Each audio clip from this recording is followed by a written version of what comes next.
Salam jumpa kembali teman-teman. Pada kesempatan ini saya mau mengajak teman-teman semua, khususnya rekan-rekan guru, untuk kita belajar bersama tentang instructional design.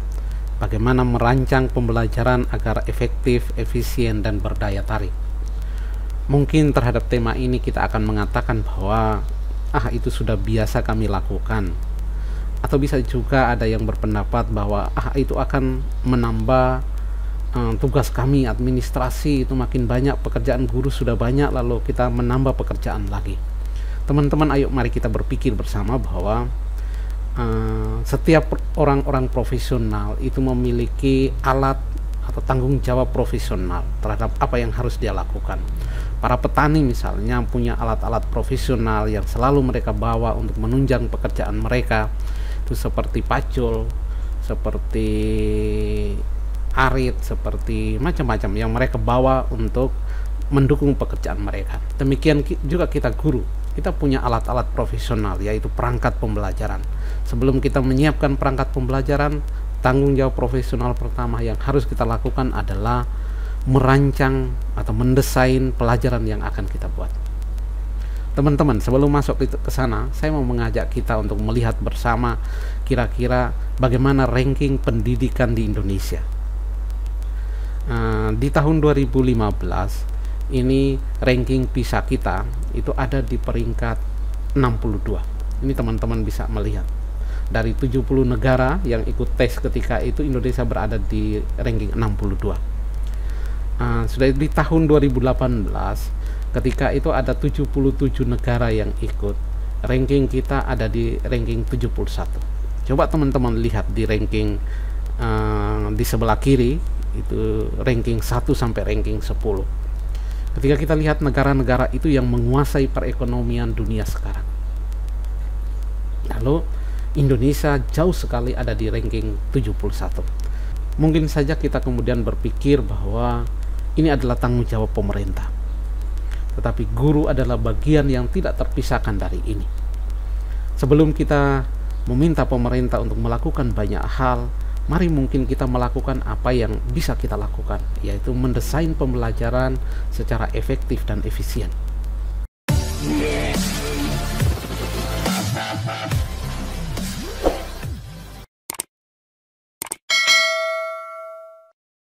Tema ini adalah satu tema yang besar, tema yang panjang, karena itu kita tidak bisa selesai dalam satu sesi ini. Maka saya akan membagi presentasi dalam beberapa sesi.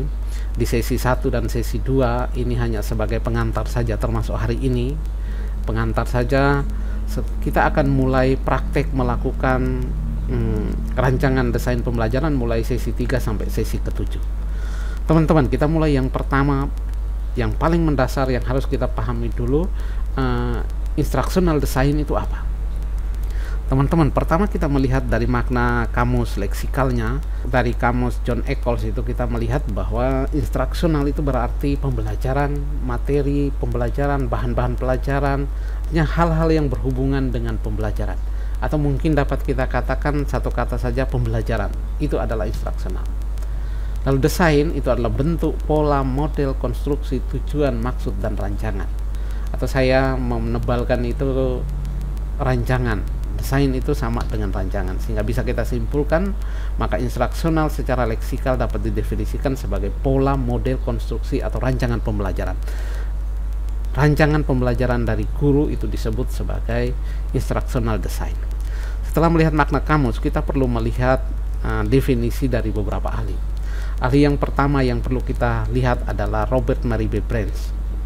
Dari bukunya Instructional Design, The ADDIE Approach, itu dia mengatakan seperti ini, bahwa instructional design adalah sebuah proses interaktif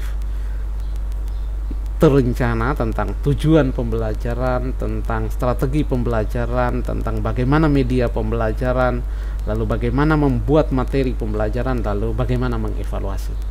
Ada beberapa poin penting yang disampaikan oleh Robert Mary B. Branch. Ini sudah yang saya highlight. Ini adalah kata-kata penting dari Robert Mary B. Branch yang perlu kita lihat. Karena saya mengajak teman-teman kita melihat ini. Robert Mary B. Branch melihat pembelajaran sebagai satu aktivitas terencana. kegiatan terencana, bukan satu yang terjadi secara kebetulan. Hari ini saya kebetulan ada dalam kelas, karena itu saya mengajar apa. Hari ini kebetulan saya ada jadwal, karena itu saya mengajar apa. Tetapi saya merencanakan, hari ini saya mau mengajar apa, lalu tujuannya apa. Kalau tujuan pembelajarannya itu saya sudah tahu, maka materi untuk bisa mencapai tujuan itu apa. Lalu yang ketiga adalah tujuannya ini, materinya ini, media yang cocok supaya anak lebih mudah mencapai tujuan itu apa. Lalu yang keempat itu adalah strateginya bagaimana, caranya bagaimana saya mau melakukan.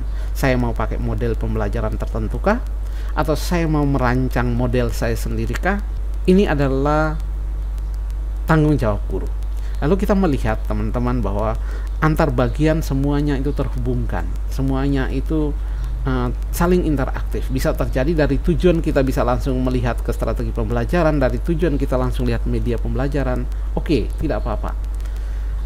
Dan setelah semua dilakukan itu, mari BPNS minta kita untuk evaluasi. Ini penting.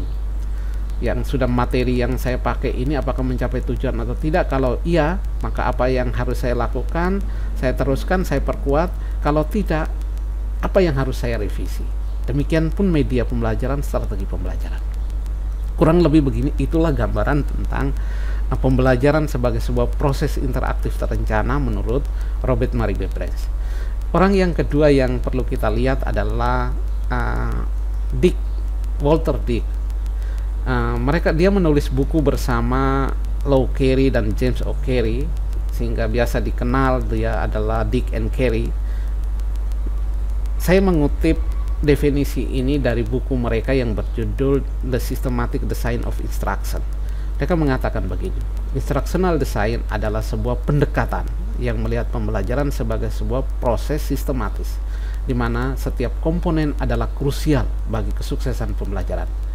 Teman-teman memperhatikan kata-kata yang saya highlight. Ini adalah kata-kata penting dari Dick and Carey. Lalu komponen-komponen tersebut menurut Dick and Carey itu adalah guru, siswa, materi, aktivitas pembelajaran, strategi pembelajaran, dan lingkungan belajar. Saya bisa ilustrasikan pembelajaran sebagai sebuah sistem seperti ini. Ini pembelajaran sebagai sebuah sistem kita ibaratkan seperti sebuah kipas angin, seperti sebuah mobil. Kipas angin punya komponen-komponen, ada komponen yang besar, ada komponen yang kecil, ada cuma baut kecil. Demikian mobil itu besar, tapi kadang ada komponen yang berupa baut yang sangat kecil. Tapi semua komponen ini penting. Semua komponen ini mendukung seluruh proses yang terjadi. Kipas angin ini bisa berjalan dengan baik kalau semua komponennya terpasang pada tempatnya dan semua dalam kondisi normal. Mobil pun demikian. Satu baut saja tidak ada bisa mengganggu seluruh prosesnya. Karena itu semuanya yang penting. Demikian juga dengan sistem pembelajaran. Menurut Dick and Carey itu sistem pembelajaran terdiri dari komponen-komponen, karena memang dia sistem, ada komponennya. Komponennya itu adalah guru, siswa, materi pembelajaran, aktivitas pembelajaran, strategi pembelajaran, dan lingkungan belajar. Dan seluruh komponen itu menurut Dick and Carey itu krusial, penting. Tidak ada satu lebih penting dari yang lain, semuanya itu penting. Dan semuanya harus pada tempatnya masing-masing, seperti mobil, seperti kipas angin, supaya seluruh prosesnya dapat berjalan dengan baik. Nah, dari definisi leksikal maupun definisi oleh para ahli, kita dapat menyimpulkan bahwa dengan demikian instructional design berarti sebuah proses sistematis, sebuah sistem yang direncanakan untuk memfasilitasi pembelajaran. Sistem itu memiliki komponen-komponen yang saling bergantung, interdependen satu dengan yang lain untuk mencapai tujuan. Komponennya itu adalah guru, siswa, konteks, tujuan, penilaian, strategi, dan materi. Demikian teman-teman, kita untuk hari ini. Kita akan berjumpa kembali dalam sesi berikut. Kita akan melihat tentang prinsip-prinsip instruksional.